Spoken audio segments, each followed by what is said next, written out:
Good evening, this is Kuro. Got a replay here in my Fletcher. Going through the matchmaking, we have two Buffaloes. I think that's it for the radar cruisers. Got a Zao and a Tago. Those both can be some close fire support for the friendly DD or enemy DDs. Enemy DD wise, we have Combat Wombat and his Shimakaze. He's probably the biggest threat on this team, on the enemy team.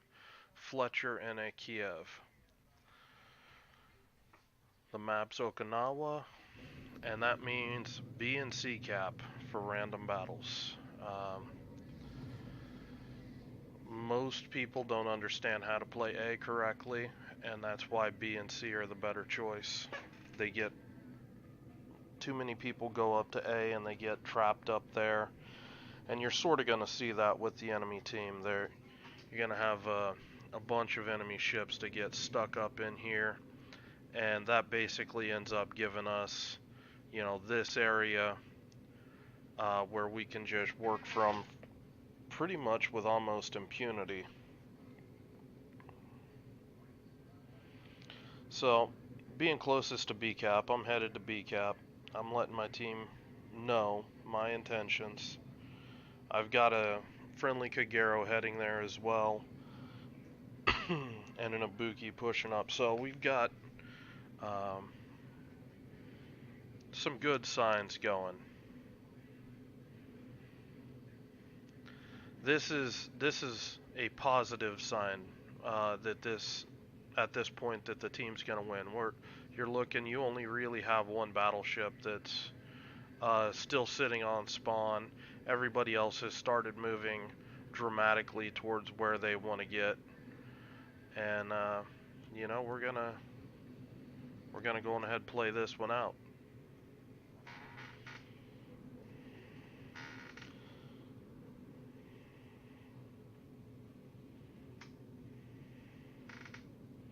Coming up, we've got the enemy Fletcher on the cap. I suspect he was either radared or that the Kagero spotted him, and unfortunately just lose vision on the guy. I go on ahead and fire a couple salvos, try to make something happen, but I'm just going to drop one set of torps. I suspect he's either ducked behind the island here, or there's a little cove on this side where you can use. It's basically right in here, that it's got a couple little tiny islands that stick up out of the water that will stop torpedoes from hitting you from certain angles. Coming up here, just dodging some Fletcher torps. Those look to me like they're stock Fletcher torps with how slow they are.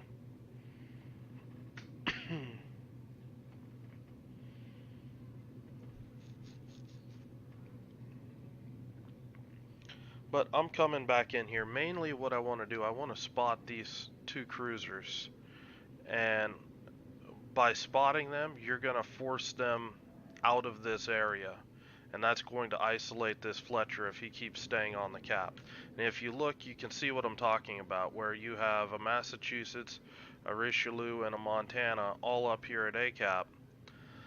A's capped, you have a Kiev that push free, and now what are these guys doing up here? A lot of these guys are going to struggle to shoot some of these ships. And I mean, at this point, you can only really shoot it at a couple, and they're easily able to drop off detection. So Fletcher gets spotted briefly. I think he peeked out of the smoke, and yeah, my friendly Kagero kind of surprised me with those torps. But I know this guy's sitting in that cove, and you can see what I'm talking about right here. From certain angles, you can use that to block torps. That's a good bit of knowledge to learn. At this point, I'm just blind firing into here. I get spotted. That's telling me the Kiev's back some here, most likely within my gun range. Because if I was spotted from here, I should be detecting those targets. So Fletcher's shooting at me, and I'm just gonna. He pops out of the smoke. His smoke, I think, is fading, and I'm just gonna get some harassment fire into him. What I'm doing, I don't really want to chase the guy and give my broadside to all of these enemies. I'm taking this position where I'm not gonna kill the guy. I'm just getting some harassment fire on him, and I'm angled away towards the enemies back in here.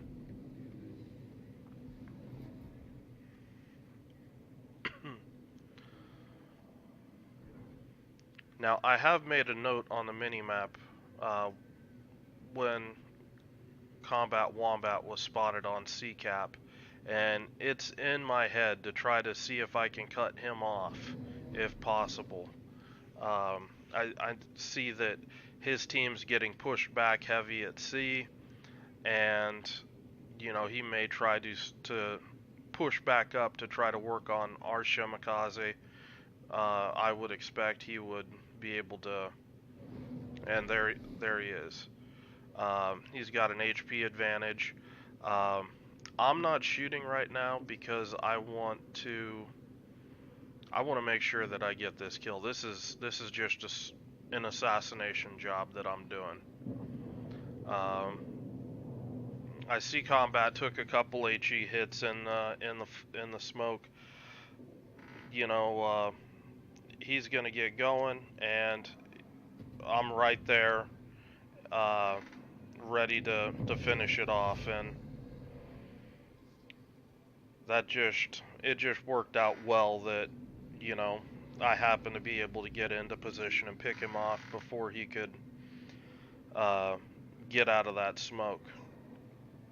A good DD player like that, he isn't going to stay in that smoke. Right here, just kind of showing you, you know, some juking. Baited that Fletcher into shooting. That's actually a misplay. He's unlikely to do any real damage on me. And, you know, if my team gets one decent volley at him, it well outseeds any sort of trade that he has at this point. Now I see this Montana's looking to come out of here, so I'm going to try to set up. I kind of expect he's either going to push straight into B and make this turn, or he's going to kind of continue along his path and try to work on this Massachusetts here that's in this pocket.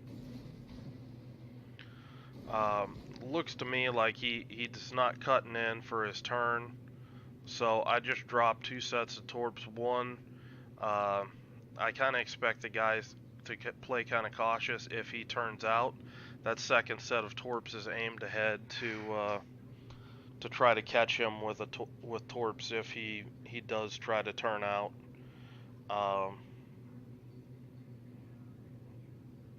And because he's turning out, I'm gonna tuck back in here and try to spot anything trying to threaten the Cap C.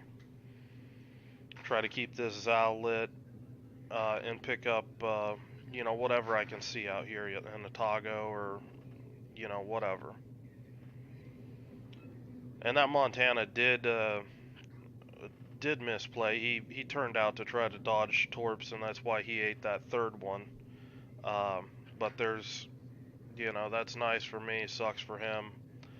But I'm not gonna hang around to try to finish it off, because the main threat to the team right now is still down in this corner. I'm worried about, you know, this Otago and this Zao. They're taking very strong stances for the Japanese cruisers, where they're turned out, they're kiting, and they're just farming the hell out of my team. I'm thinking about going down there and try to smoke them, but it's pretty much all battleships down there at this point, and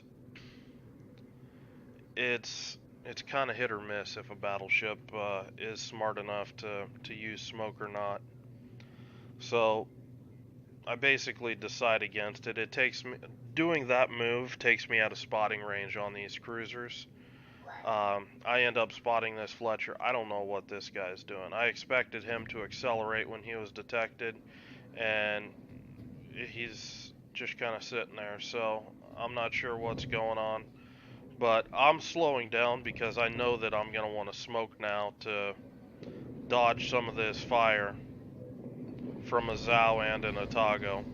I see he's a one-shot, I go on ahead, pop smoke, and the important thing to note is that if that shot didn't kill him, I was prepared to accelerate forward to get out of smoke, to be able to actually finish this guy off. I mean, I'm still deploying smoke right now, and what I'm doing, my torp target is the Massachusetts. I don't want to lock my guns on this Massachusetts. I don't want to give him any indication that I'm interested in him. So I'm turning my guns, you know, from the Otago, who turned away. I kind of expect there's torps incoming with the Zao and the Otago, so I've only got a limited amount of time here. So I'm going to start shooting this Massachusetts. This Zao pops up. He's pretty close, so I'm going to fire a shot at him, maybe try to get a fire on him. But I'm gone. You know, any torps from the Zao, they're going to be there pretty quickly. Looking back at the Massachusetts, honestly, it's not the best. I shot the torps either thinking he was going to aggressively turn out or stay roughly the same, and that resulted in a split in my torpedo pattern. But you know, I got a hit. I believe that was a flood, and I mean, that puts pressure on him that if he pushes up, he's doing it without damage control and potentially a heal. Now what I'm doing up here, I'm just taking shots on this Zao. I've got this island for cover. It's unlikely these guys are really going to be able to shoot me. And I'm trying to set up in position to torp this Massachusetts or this Montana. And that's what I'm talking about. A destroyer accelerates, decelerates so fast that at these distances, they just shoot over you, under you. You just gotta, you know, make the adjustments. Now, dropping torps on this Montana, honestly, I view these torps as very speculative. This guy's played pretty cautious all game. Not sure if I'm gonna hit him or not. Honestly, doesn't matter.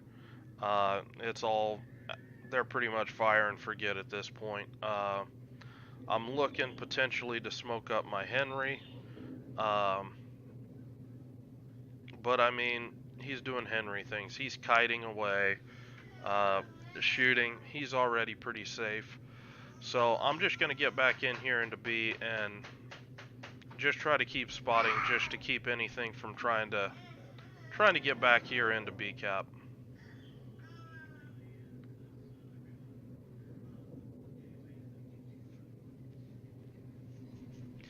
And I did land a torp on the Montana.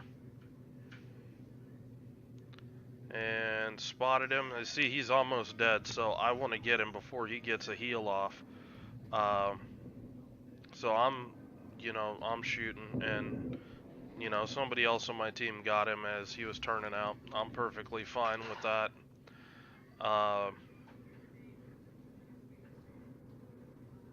You know, even though this game's still it's starting now to sway our way, this has been kind of a hard-fought game. I spent most of the game in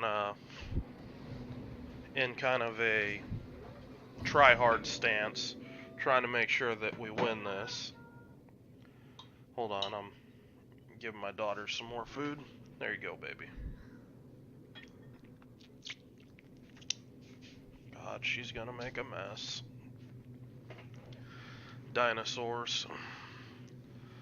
So pushing up here, I've got a Zao that's coming in. I drop 2 sets of torps, one wide for if he turns out. One I expected he might try to turn in, and those torps would be kind of in his path. I get plane spotted here temporarily. And I mean, I just drive away. It's not really worth trying to pop AA or anything like that. Um, looks like the torpedoes would have been on target, but a friendly picks up the kill. Um, the first set of torps did make the Hindenburg turn in. I suspect that those torps may have been spotted by the plane on the Zao. And the game wraps up. Just trying to farm some last minute damage on this Hindenburg. Ending the game, 87,000 damage, 2 kills. All in all, pretty solid game. Um,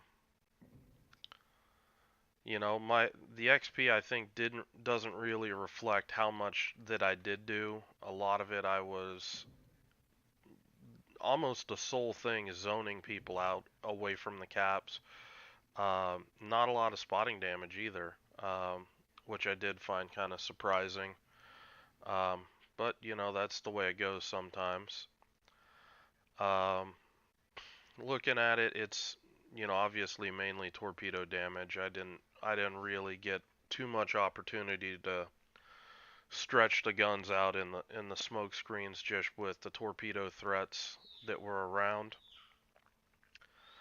But this is basically Fletcher gameplay. The real difference between Fletcher and Gearing, aside, everybody talks about the how much maneuverable faster Fletcher is.